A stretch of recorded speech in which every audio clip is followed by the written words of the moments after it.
So now, Rohit, we're in the final segment of the podcast. I call it Beneath the Accent. I'm going to ask a couple of questions. You can answer them in one word or a sentence, or however you feel like. The idea is just to know a little bit more about you. So the first question is, what advice would you give to your younger self and at what age? Yeah.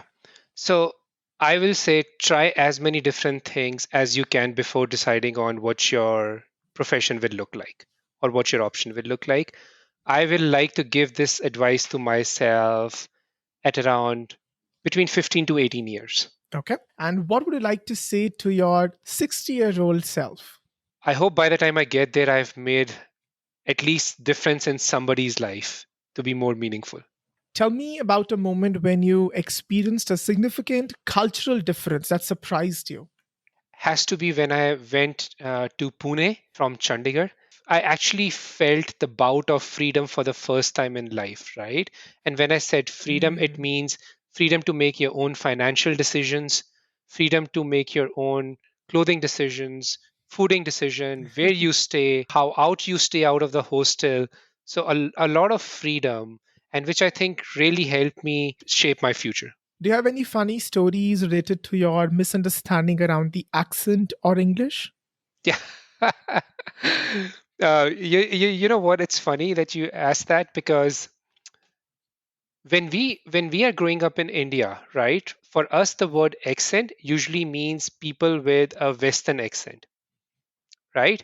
So when I was Yeah. growing up, for accent for me meant anybody speaking in a pretty thick, pretty accent from an North American side of the world. That was accent for me. Yeah.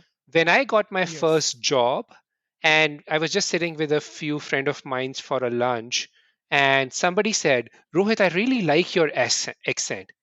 And I was like, "Do I have an accent?"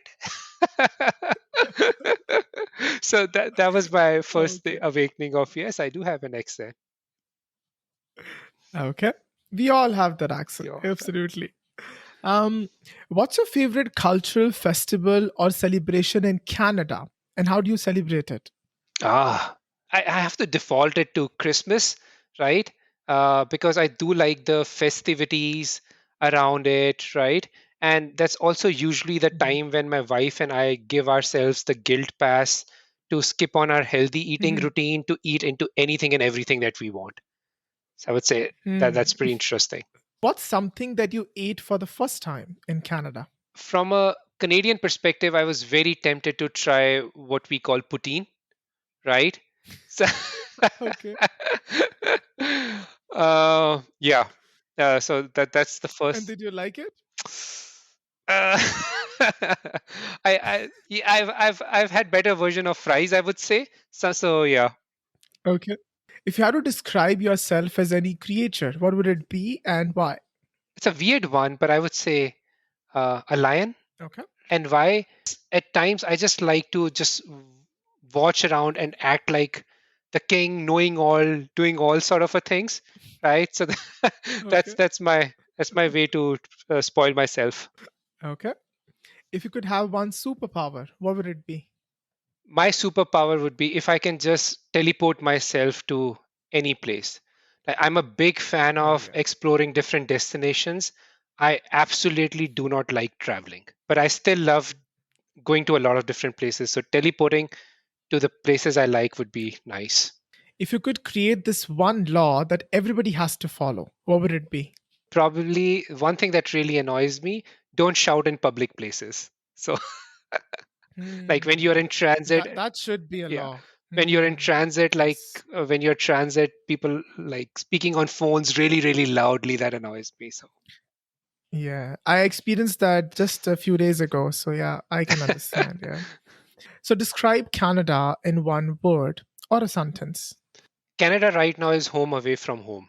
I think I'm very, very lucky. I chose this decision and this country sort of accepted me. I get to enjoy this country. In a way, I also like it because at times I think the type of outreach that I am trying to do in terms of reaching out to my community, helping people, I am not sure if I Mhm. would be doing the same thing if I was back home. So I'm really grateful I to see. Canada for helping me ignite that spirit. If Rohit, you could leave me with one piece of advice, what would it be? Keep doing what you're doing. I think you have such an amazing message in this podcast on how to overcome barriers and make something so much meaningful that impacts people. This is amazing and so inspiring. So just keep doing what you're doing. Thank you. Thank you for that. And finally, how would you describe your experience of being on this podcast? I just love it. I think the element that I love the most is the free flow conversation, right? And as you said, we went pretty unfiltered. I think Mhm. I Yeah. felt really, really at peace sharing what I felt from my Mm. heart, and I did not have to think Oh, twice wow. to either wordsmith what I was seeing. Whatever you Mhm. heard was right from the heart through my feelings. So thanks for giving that environment. Mm. Yeah, no, no, thank you. Thank you for saying that. I appreciate that. I'm very, very glad to hear that and very glad to have you. Thank you so much, Rohit, for being on the podcast and adding value to my listeners. Thanks a lot. Thank you for having me. I'm truly humbled for the opportunity.